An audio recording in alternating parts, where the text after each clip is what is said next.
Yo tout le monde, c'est Sergent Mickaël. J'espère que vous allez toutes et tous bien. Et on se retrouve pour une nouvelle vidéo de Parlons Gaming. Alors, Parlons Gaming, comme je le répète à chaque début d'épisode, c'est une série, enfin entre guillemets c'est une série, ce sont des vidéos où à chaque épisode je vous parle d'un jeu vidéo que j'apprécie. Généralement c'est du Pokémon. D'ailleurs dans cette vidéo ce sera encore du Pokémon. Mais je vous promets que dans des épisodes futurs, on parlera d'autres choses.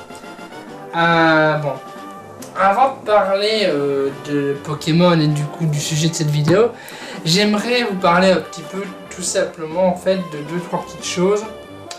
Alors je sais pas ce qui se passe ces derniers temps, mais ma chaîne va mal. La chaîne YouTube va vraiment mal. En plus il y a quelques temps j'ai même hésité à arrêter. Je suis sincère avec vous là. À l'heure où je tourne cette vidéo, on est le mercredi 30 juin. Et actuellement, enfin, à l'heure où je tourne cette vidéo, peut-être que maintenant ça va mieux. Mais à l'heure où je tourne cette vidéo, la chaîne va vraiment mal. Alors je sais pas ce qui se passe, je sais pas pourquoi, je sais pas le pourquoi du comment, je sais pas ce qui se passe actuellement. Mais c'est assez la merde, quoi, entre guillemets. Alors quand je sors un épisode Parlons Gaming, ou que je sors une vidéo des séries, je parle des séries Netflix. Avant on faisait 500 vues, on est tombé à 300, 200 et maintenant on fait 100, 150 vues. Alors je me suis dit bon ok, c'est une série qui intéresse peut-être moins de gens. Je me dis c'est normal. Et je sais très bien que vous êtes beaucoup à vouloir des podcasts. Alors j'ai sorti un podcast il y a 3 semaines à peu près sur les questions sans réponse numéro 2. Et du coup podcast généralement j'ai 1000, 1500 vues, 2000 peut-être. Là le podcast est sorti il y a 3 semaines, on est à 500 vues. Je comprends pas. Je commence vraiment à me poser des questions en fait, à me dire qu'est-ce que vous voulez voir sur la chaîne en fait. Parce que...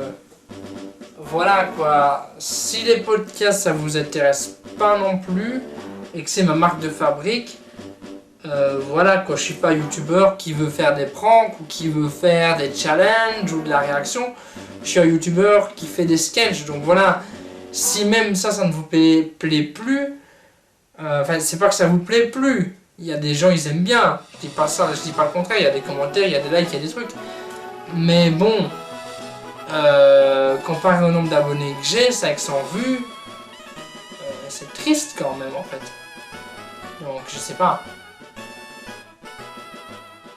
Parce que en fait, il faut savoir que... Parce que vous êtes assez nombreux à me demander fais des podcasts, que des podcasts. Alors déjà, je vais pas faire que des podcasts, parce que sinon je vais me lasser. Et ensuite, ok, faire des podcasts, mais vous savez, la vidéo, elle dure 12 minutes, le podcast dure 12 minutes, le dernier podcast. Mais il m'a pas fallu 12 minutes pour le faire, hein. Il faut l'écrire, il faut le tourner, il faut le monter, puis il faut l'upload, quoi. Donc, il y a 4 étapes, quoi. Et l'écrire, je l'écris pas en 12 minutes, hein. Des fois, je mets des heures et des heures à l'écrire. Le tournage, ça met plusieurs heures aussi. Le montage, pareil. Et l'upload, bon, l'upload, ça met plusieurs heures aussi, mais enfin, non, ça met plusieurs heures, j'abuse. Ça met quand même un certain temps, mais je veux dire que tu peux faire quelque chose à côté. Donc, je sais pas trop... Voilà quoi, parce que vous allez me dire ouais mais Sergent, tu faut pas dire ça, tu fais pas ça pour les vues, mais non je fais peut-être pas ça pour les vues, mais quand tu sors un projet que tu vois que tu as 500 vues dessus, ça donne pas envie de refaire des autres en fait. C'est démotivant en fait, surtout c'est ça en fait la chose. Et du coup il y a quelques temps, bon, j'étais un peu... j'ai traversé une période de doute en fait, et j'étais pas sûr en fait de vouloir continuer. Mais du coup voilà, je suis quand même toujours là. Donc voilà, bref, bon, pour les gens qui s'intéressent surtout à ce qu'on va parler aujourd'hui, on va démarrer. Mais je voulais quand même faire une petite aparté juste avant pour vous parler de 3 petites choses, voilà, tout simplement. C'est comme... Enfin bref, on y va. Donc aujourd'hui on va parler de Pokémon Rouge-Feu et Vert-Feuille. Alors Pokémon Rouge-Feu et Vert-Feuille sont mes tout premiers jeux Pokémon auxquels j'ai joué.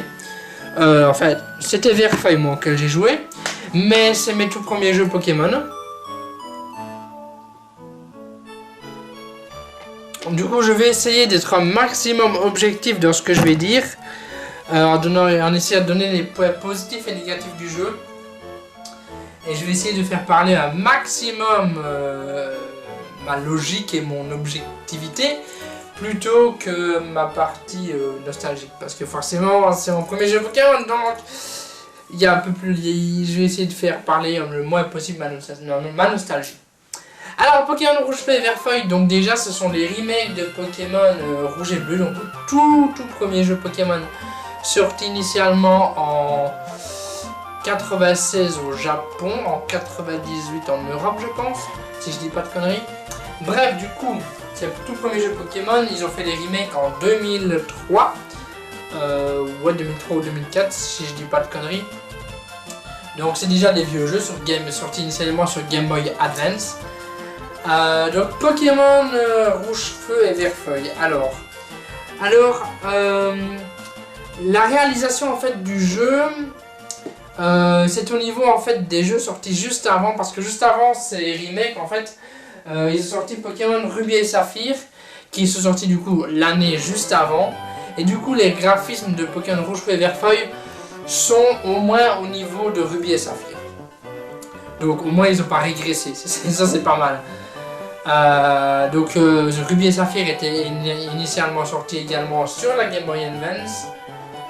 Le Pokédex de Rouge Feu et Vert Feuille a été amélioré comparé aux versions Rouge et Bleu. Bon, on reste bien évidemment en dessous de ce qu'on pourrait attendre de jeu Game Boy Advance, mais bon, ça reste quand même pas trop mauvais quoi. Le concept de Pokémon, donc c'est des combats de monstres en tour par tour, il a fait ses preuves, il est toujours aussi efficace, et d'ailleurs personnellement, pour faire une petite parenthèse, j'espère que Pokémon va garder le tour par tour, parce que t'as beaucoup de jeux qui étaient en tour par tour à l'époque qui ne le sont plus aujourd'hui, qui sont en combat en temps réel. Et je pense que Pokémon doit rester un jeu en tour par tour, parce que toute la stratégie tourne autour de ça. Et du coup, s'ils enlèvent le tour par tour dans Pokémon, on se retrouve avec Pokémon quoi.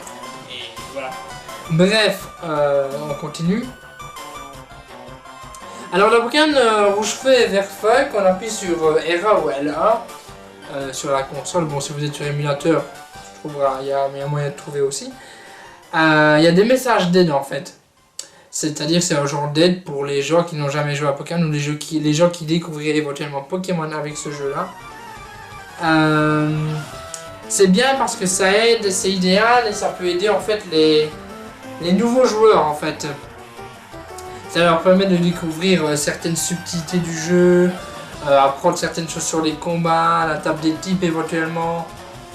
Parce que Pokémon ça demeure quand même assez tactique. Je veux dire, on peut pas jouer n'importe comment à Pokémon. Il faut quand même la table des types, les résistances, les faiblesses, tout ça. Du coup, ce système d'aide pour les nouveaux joueurs ou les petits qui jouent à Pokémon et qui ne savent pas vraiment comment jouer, c'est plutôt pas mal et ça peut les aider. Bon, après, moi, personnellement, j'ai jamais vraiment... Enfin, tu vois, moi, je suis sauté dans le bain directement, j'ai appris au fur et à mesure, je me suis pas vraiment servi de l'aide de Pokémon Rouge Feu et Vert Feuille, mais bon. C'est sûr que pour quelqu'un ça pourrait être utile. Alors si on compte dans le jeu au niveau de la durée de vie, bien évidemment il y a l'intégralité de ce qu'on avait dans Rouge et Bleu, plus 9 îles inédites à explorer, mais des petites îles, pas des îles comme les îles de la région d'Alola, c'est des petites îles là, c'est pas... J'imagine la durée du jeu sinon. Donc 9 îles inédites à explorer. Le jeu est compatible avec Rubis et Saphir et Pokémon Colosseum. Et du coup, ce qui te permet du coup de compléter le Pokédex complet, le Pokédex national complet en ayant 380 Pokémon. Parce qu'au final, dans le jeu Vert Feuille et Rouge Feu, dans l'aventure classique, il y a les 150 premiers Pokémon. 151 si tu fais le glitch pour avoir Mew. Mais sinon voilà, il y a les 150 premiers vu que c'était un jeu de la 3G mais basé sur la première. Et du coup ben en en combinant ce jeu-là avec Pokémon Ruby et Saphir, en fait, des échanges, des trucs comme ça, et Pokémon Colosseum, ça permet d'avoir les 380 Pokémon parce que, comme je vous l'ai dit, dans l'aventure classique, il y a les 150 premiers Pokémon. Sur les îles, tu peux avoir, allez quoi, à tout casser 25 Pokémon en plus. Mais voilà quoi, tu peux pas avoir les 380 juste avec Pokémon Rouge Feu et Vert Feuille. Mais bon, après, ça c'est pour ceux qui s'intéressent vraiment à la collecte de tous les Pokémon quoi.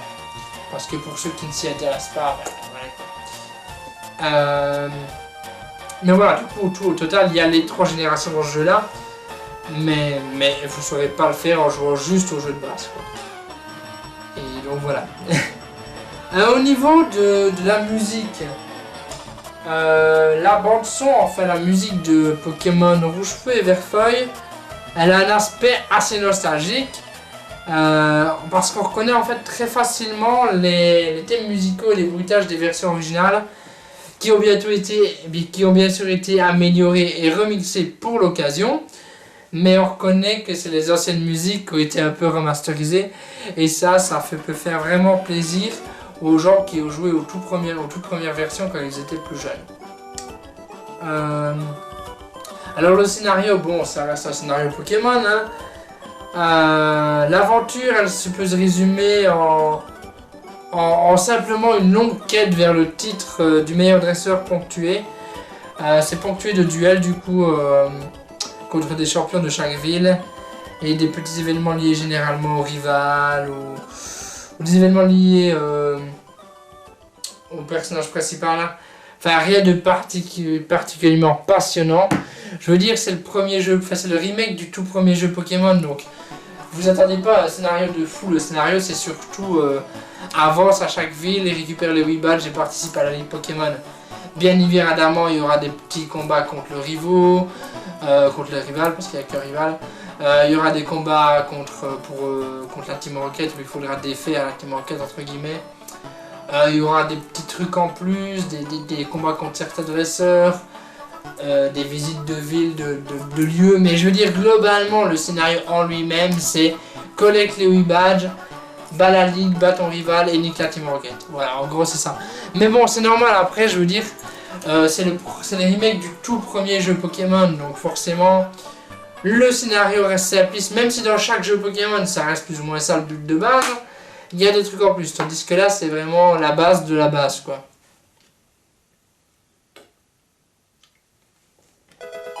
Mais il y a quand même un petit peu de post-game si vous décidez d'explorer les îles après la ligue.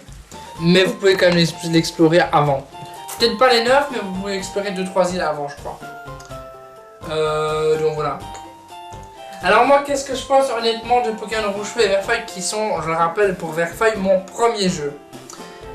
Après la sortie de Ruby et Saphir sur Game Boy Advance, il y a beaucoup de gens qui attendaient beaucoup de Pokémon Rouge Feu et Vert Feuille. Mais bon, ils se sont malheureusement contents. Enfin, non, je veux dire, après Ruby et Saphir, ils attendaient beaucoup du prochain jeu qui allait sortir, parce que Ruby et Saphir était quand même pas mal. Ils attendaient beaucoup du prochain jeu, ils attendaient peut-être une version complémentaire, voire une nouvelle génération. Nouvelle génération, il a fallu attendre la DS. Et pour attendre une version complémentaire, il a fallu attendre l'année suivante, donc 2 ans après, pour Pokémon Emerald. Donc les gens attendaient beaucoup de la suite après Ruby et Saphir, et malheureusement, ils ont dû se contenter uniquement d'un remake. Donc un remake des toutes premières versions de la série. Mais bon, le remake, certes, ça reste un simple remake, hein.